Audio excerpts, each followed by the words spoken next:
Assalamualaikum warahmatullahi wabarakatuh. Bismillah, alhamdulillah, assalatu wassalamu ala rasulillah Sayyidina wa maulana Muhammad ibn Abdillah la nabiyya ba'dah wa ala alihi wa man tabi'ah minad dunya ilal qiyamah la haula wa la quwata illa billah ma ba'du. Lillahi ta'ala al-fatihah. A'udzu billahi minasyaitonir rajim. Bismillahirrahmanirrahim. Alhamdulillahi rabbil alamin. Arrahmanir rahim. Maliki yaumiddin. Iyyaka na'budu wa iyyaka nasta'in. Ihdinas siratal mustaqim. Siratal ladzina an'amta 'alaihim ghairil maghdubi 'alaihim waladdallin. Amin. Hadirin ma'asyiral muslimin hafizakumullah. Malam ini akan kami bacakan penjelasan tentang cara Allah mewusulkan hambanya. Wusul itu artinya terhubung dengan Allah. Seseorang yang rohnya nyambung dengan Allah atau menjalin hubungan dengan Allah. Dan ini merupakan kedudukan tertinggi bagi seorang hamba. Seorang hamba bisa wusul ke Allah itu bukan karena usahanya, bukan karena mujahadahnya, tetapi karena kemurahan Allah. Karena kalau mengandalkan mujahadahnya si hamba, sungguh sangat berat seorang hamba untuk bisa wusul kepada Allah. Karena syaratnya harus menghilangkan semua keburukannya dan menghilangkan pengakuan-pengakuan yang ada dalam dirinya. Sementara menghilangkan dua hal ini sangat sulit. Maka sekali lagi seorang hamba bisa wusul ke Allah bukan karena usahanya, bukan karena mujahadahnya, tapi karena kemurahan Allah. Jadi memang Allahnya yang pengen si hamba itu tersambung dengannya. Bila Allah ingin hambanya wusul, maka caranya si hamba tadi oleh Allah dipertemukan dengan seorang waliullah.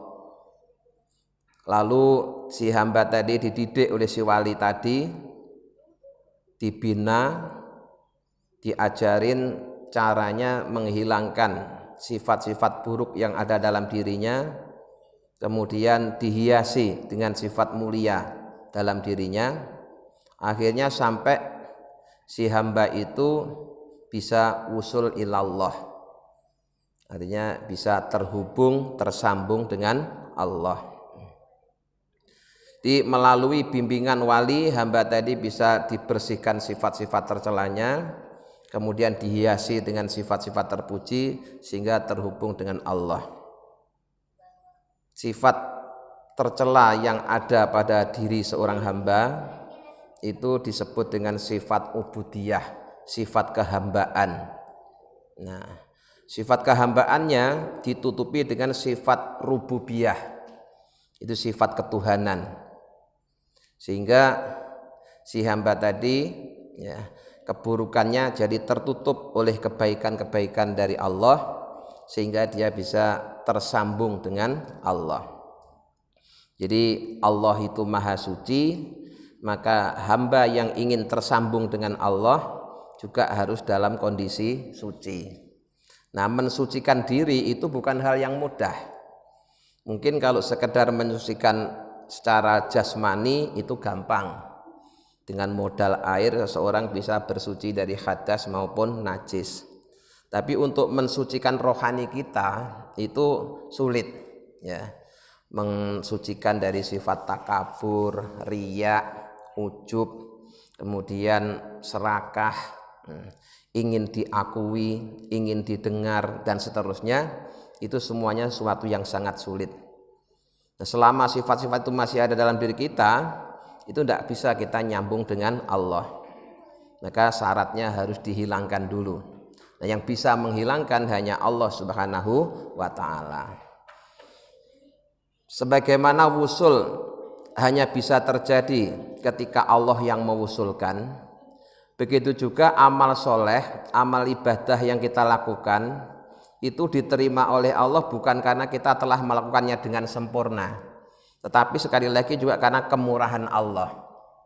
Jadi kalau sholat kita diterima oleh Allah, itu bukan karena sholat kita telah sempurna, itu bukan, tapi karena Allah yang maha baik, ya, Allah berkenan menerima sholat kita walaupun sholat kita tidak sempurna. Nah, orang yang punya pengetahuan semacam ini, itu setiap ibadah akan terasa nyaman, terasa enak, terasa senang. Kenapa?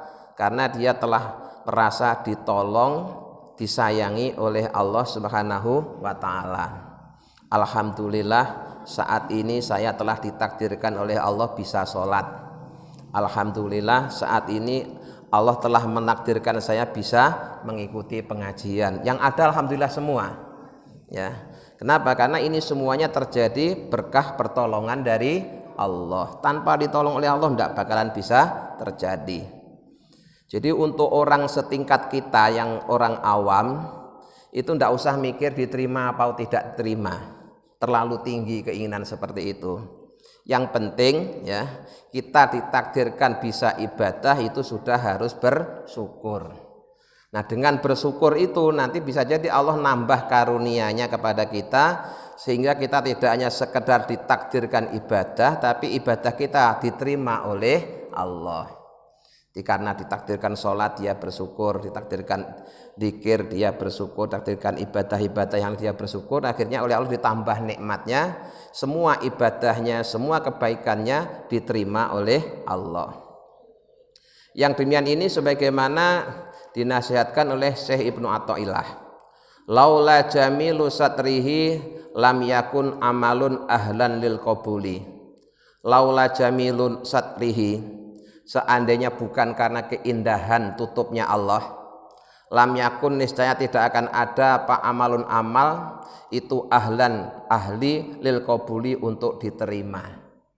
Dikata Syekh Ibnu Athaillah, seandainya bukan karena baiknya Allah, bukan karena indahnya Allah yang telah menutupi keburukan-keburukan kita, niscaya tidak akan ada amal yang diterima. Tapi karena Allah itu sangat baik, Allah itu sangat indah, sangat sayang kepada hambanya, sehingga amal-amal kita yang tidak sempurna, amal-amal kita yang masih banyak kekurangan itu oleh Allah diterima. Itu. Kultu aku berkata, li anal amala sesungguhnya amal alladzi yakunu ahlan lil qalbul yang berhak untuk diterima, walladzi tatawaffaru fihi surutul qabul yaitu satu jenis amal yang di dalamnya telah terpenuhi syarat-syaratnya untuk diterima.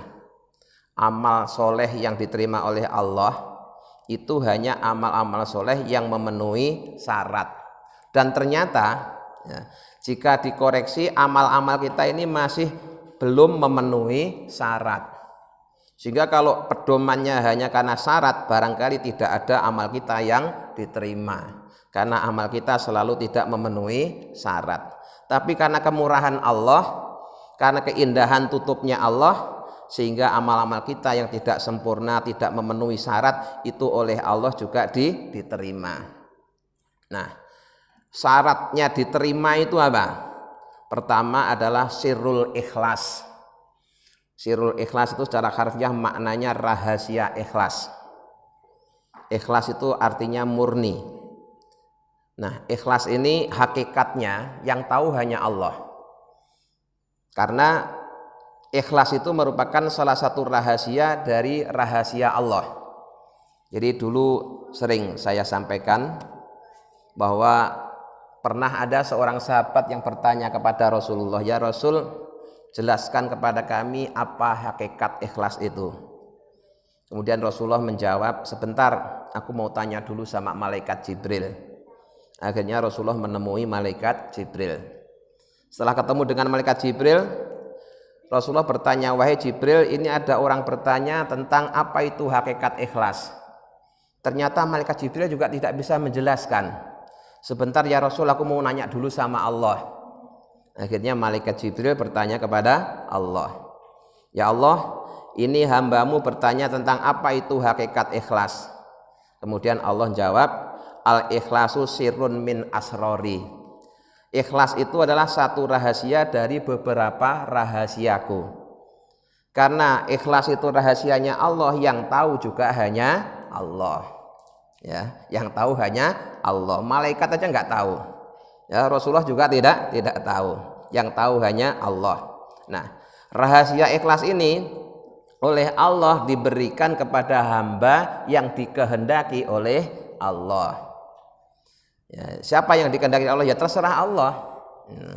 Bisa jadi orang itu sebenarnya amal solehnya belum sempurna, tapi oleh Allah dikaruniai sirrul ikhlas, sehingga menjadi terpenuhi syaratnya untuk diterima. Gitu ya. Jadi kalau hakikat ikhlas itu yang tahu hanya Allah, karena itu merupakan bagian dari rahasia. Nah, walau demikian ulama membagi ikhlas itu menjadi 3 tingkatan. Ya. Pertama, ikhlasnya orang awam, ikhlasnya orang khos, dan ikhlasnya orang yang khawasul khawas, orang yang istimewa. Ikhlasnya orang awam yaitu seseorang yang ketika ibadah itu niatnya lillahi ta'ala, tapi bersamaan dengan itu dia masih ngelirik imbalan yang akan diberikan oleh Allah, baik imbalan di dunia maupun imbalan di akhirat. Misalnya seseorang tekun sholat duha, ketika sholat duha itu ya niatnya lillahi ta'ala, tapi sambil ngelirik bahwa dengan sholat duha itu nanti rezekiku oleh Allah akan dimudahkan. Itu berarti masih ngelirik rezeki di dunia. Terus nanti tambah lagi, selain rezekinya di dunia dimudahkan oleh Allah, di akhirat dapat pahala. Itu ya ikhlas, tapi ikhlasnya orang awam, ikhlasnya orang biasa. Kenapa? Karena dia sudah karena Allah, walaupun dia masih ngelirik imbalan yang akan diberikan oleh Allah. Itu ikhlasnya orang awam.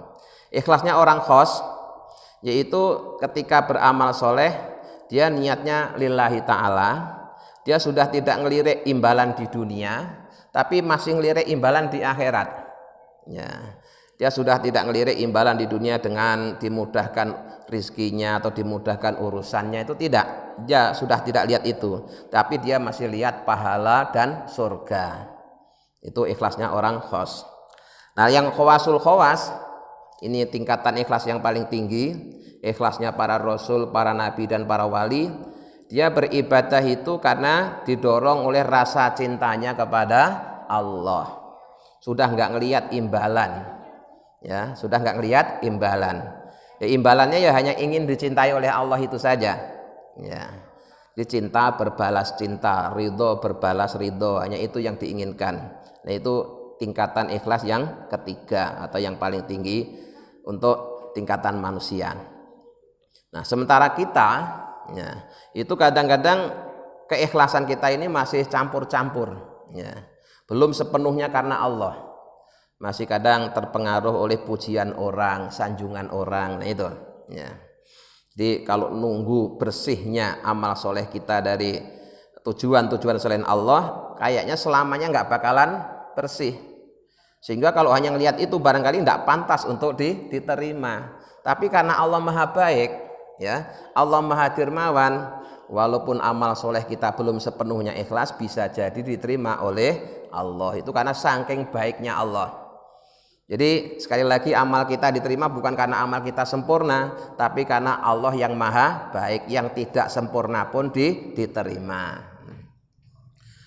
Syarat berikutnya wa ghayatul hudur, dan benar-benar merasa hadir di hadapan Allah. Jadi kalau pas sholat itu benar-benar kita ini seakan-akan berhadapan-hadapan dengan Allah. Nah, bisa dibayangkan seandainya orang itu berhadapan dengan Allah, pasti lahir batinnya menjadi khusyuk. Ya, jangankan kita menghadap Allah, ya kita ini misalkan dipanggil Pak Bupati atau dipanggil Pak Gubernur gitu saja, pasti ketika duduk di depannya itu tidak berani bermacam-macam. Nah, pasti kita akan khusyuk. Nah, apalagi kita ini berhadapan dengan Allah, tentu lahir batinnya full hanya menghadap Allah Subhanahu wa Ta'ala. Dan ini juga bukan sesuatu yang mudah, karena kenyataannya kita kalau sholat sejak takbiratul ihram sampai salam itu lebih banyak ingat yang lain dibanding ingat dengan Allah. Ya, padahal di dalam sholat, apalagi di luar sholat. Ya, di dalam sholat aja kita tidak ingat Allah, atau kalau ingat Allah hanya berapa detik, berapa kejap gitu. Yang diingat yang lebih banyak justru malah yang lainnya. Maka kalau hanya ngelihat seperti itu kan sebenarnya nggak pantas untuk diterima, ya, nggak pantas untuk diterima. Tapi karena sekali lagi Allah Maha Baik, Allah Maha Dermawan, sholat yang seperti itu pun juga Allah berkenan untuk menerima.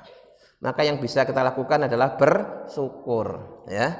Bersyukur telah ditakdirkan oleh Allah dibisahkan sholat, walaupun sholat kita tidak sempurna.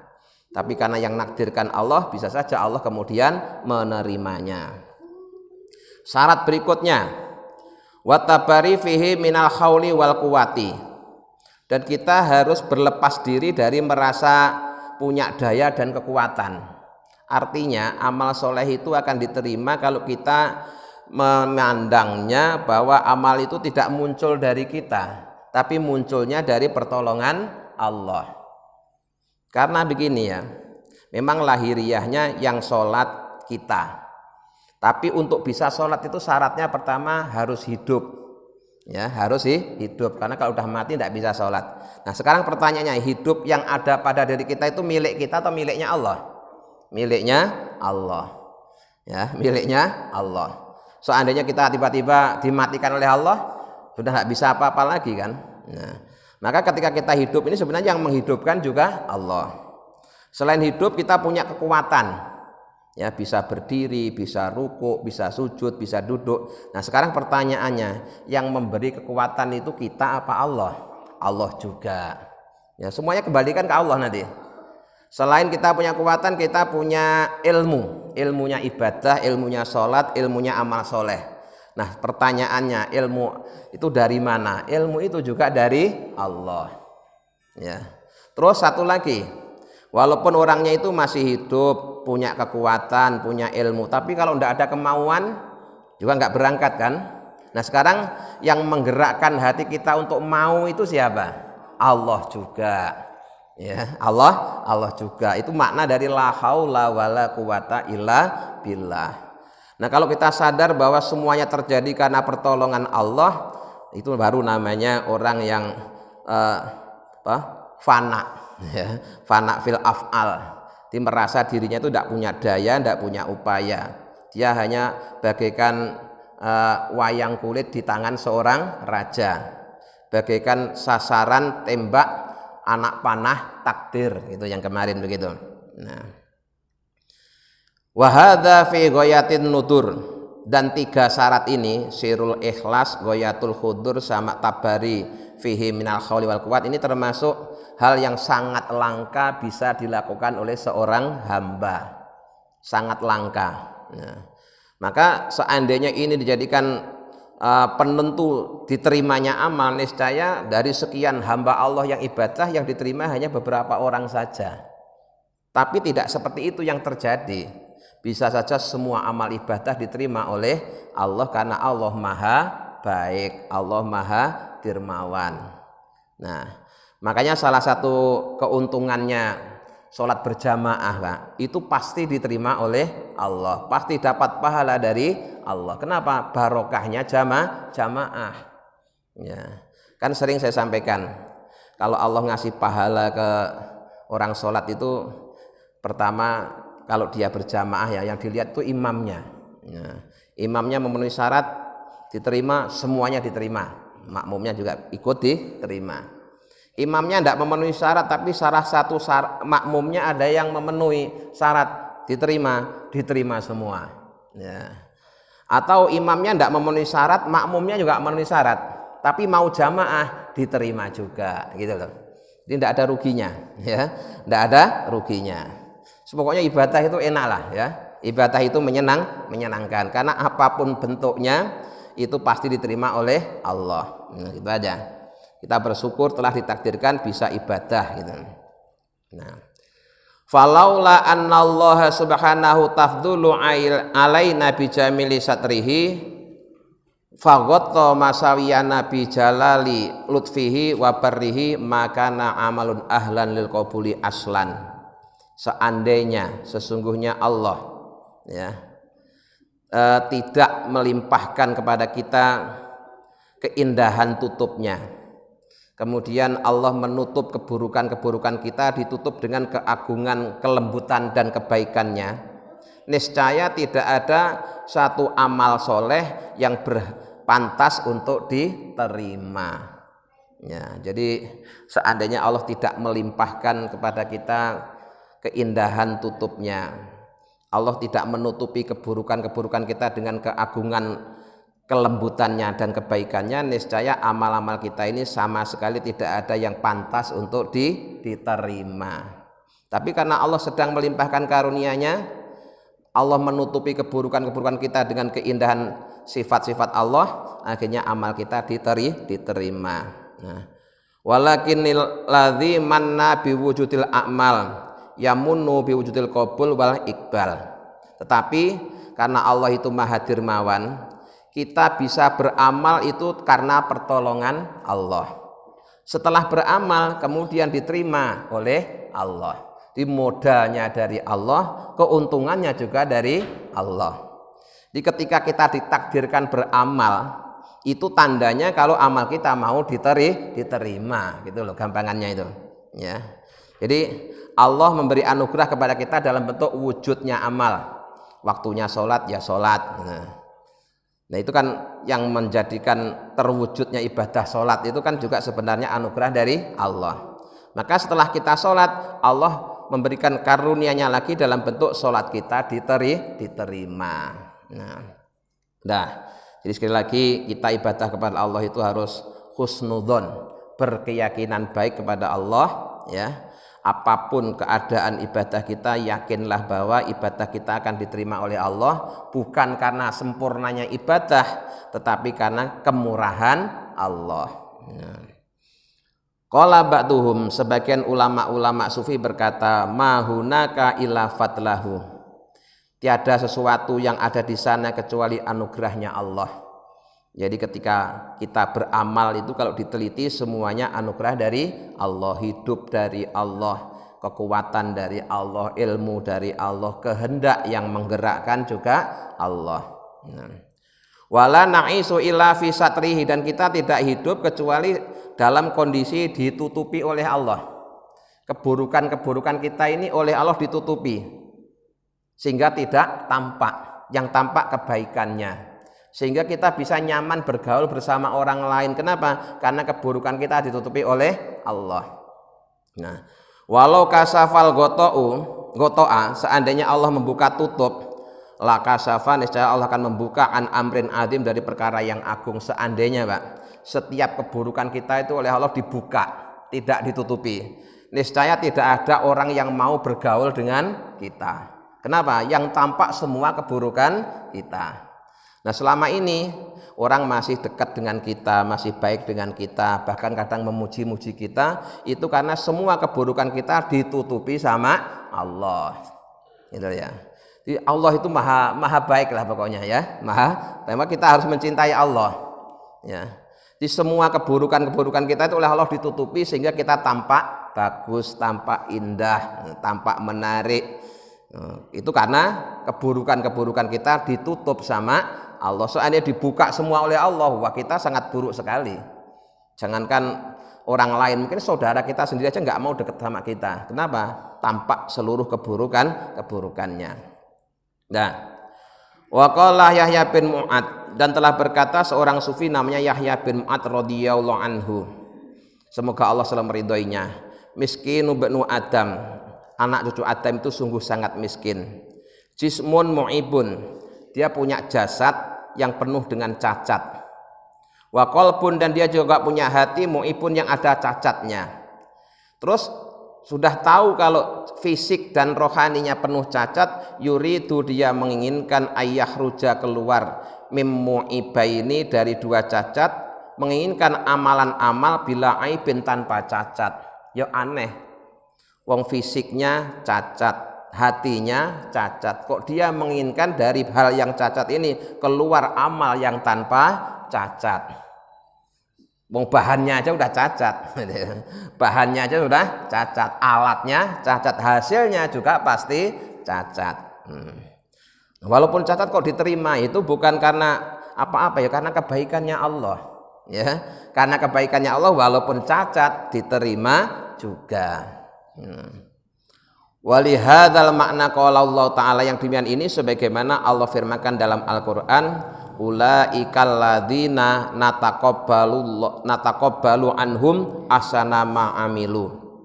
Ulaika mereka itu, alladzina adalah orang-orang, nataqabbalu yang kami menerima, kami Allah menerima, anhum dari mereka, menerima ahsanama sesuatu yang terbaik, amilu yang mereka lakukan.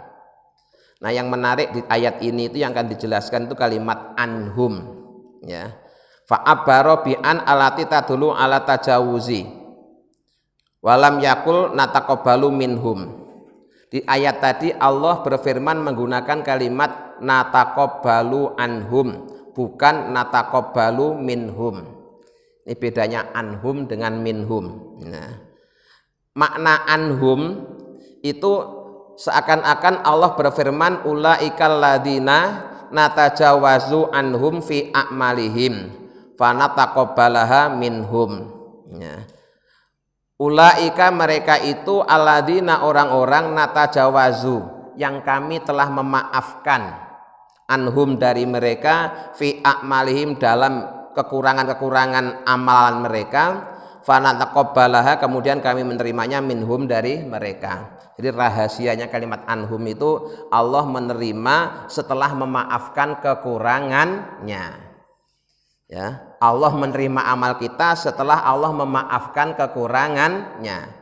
Jadi Allah tahu kalau amal kita itu sebenarnya nggak pantas diterima, penuh kekurangan. Tetapi karena kekurangannya dimaafkan oleh Allah, akhirnya diterima. Itu Pak rahasianya. Jadi kalimat anhum dengan minhum ternyata beda. Ya. Yang ngerti makna seperti ini hanya para ulama. Kenapa? Kalau diterjemahkan sama saja. Anhum dari mereka, minhum juga dari mereka. Tapi ternyata tafsirnya beda. Anhum itu maknanya diterima karena dimaafkan kekurangannya. Kalau minhum itu diterima karena sempurna, dan ternyata tidak ada yang sempurna, berarti tidak ada yang diterima kalau begitu. Nah, tapi dalam Al-Quran Allah berfirmannya tidak menggunakan minhum tapi menggunakan anhum, bahwa amal kita diterima oleh Allah bukan karena amal kita yang sempurna, tapi amal kita yang penuh kekurangan itu kemudian kekurangannya dimaafkan oleh Allah, terus akhirnya diterima. Nah, Waruwiya ar-Rasulillah sallallahu alaihi wasallam annahu qala, diriwayatkan dari Rasulullah bahwa Rasulullah bersabda, al bala'u wal hawa wasyahwatu ma'jubnatun bitini adama. Bala bencana, wal hawa dan hawa nafsu, wasyahwatu dan syahwat itu ma'junatun dicampur bitini adama dengan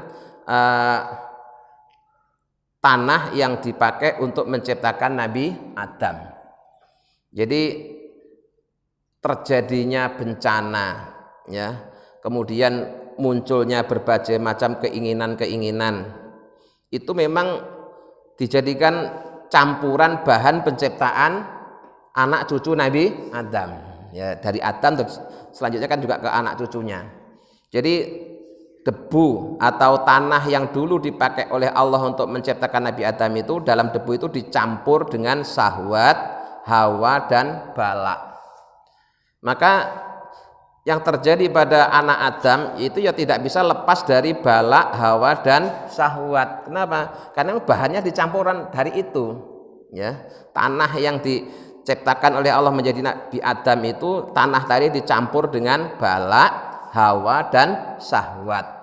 Nah, sehingga yang namanya manusia selamanya tidak bisa terpisah dari bala, hawa dan syahwat. Maka di dalam Al-Quran Allah berfirman, inna khalaqnal insana min nutfatin amsaj. Sesungguhnya kami telah menciptakan manusia dari nutfah yang bercampur. Ya, bercampur dengan apa? Bercampur dengan bala, hawa dan syahwat. Nah, yang kesemuanya ini juga ada sisi positifnya. Sisi positifnya apa? Karena manusia itu dikasih syahwat, sehingga akhirnya dia berkreasi, Pak. Ya, berkreasi. Kehidupannya jadi dinamis, penuh inovasi karena punya syahwat. Seandainya manusia itu tidak punya syahwat, ya pertama dia sudah tidak akan berkembang karena tidak tertarik dengan lawan jenis. Kemudian tidak ada pembangunan, kenapa? Tidak ada keinginan apa-apa kok. Ya, makanya dulu yang Allah pilih sebagai khalifah di muka bumi itu adalah jenis manusia, bukan malaikat. Seandainya jadikan khalifah di muka bumi ini malaikat, ya mungkin bumi ini sepi, tidak ada pembangunan, tidak ada apa-apa. Wong malaikat tidak punya selera. Tapi karena yang dijadikan khalifah di muka bumi itu manusia, ya punya selera, punya keinginan macam-macam, akhirnya ya bumi jadi ramai seperti saat ini. Ya, jadi ramai seperti ini memang sudah kehendak Allah. Maka dari itu hari sekalian, sekali lagi ya, kita harus bersyukur telah Allah pilih jadi hambanya yang ditakdirkan bisa beramal soleh, ditakdirkan bisa ibadah.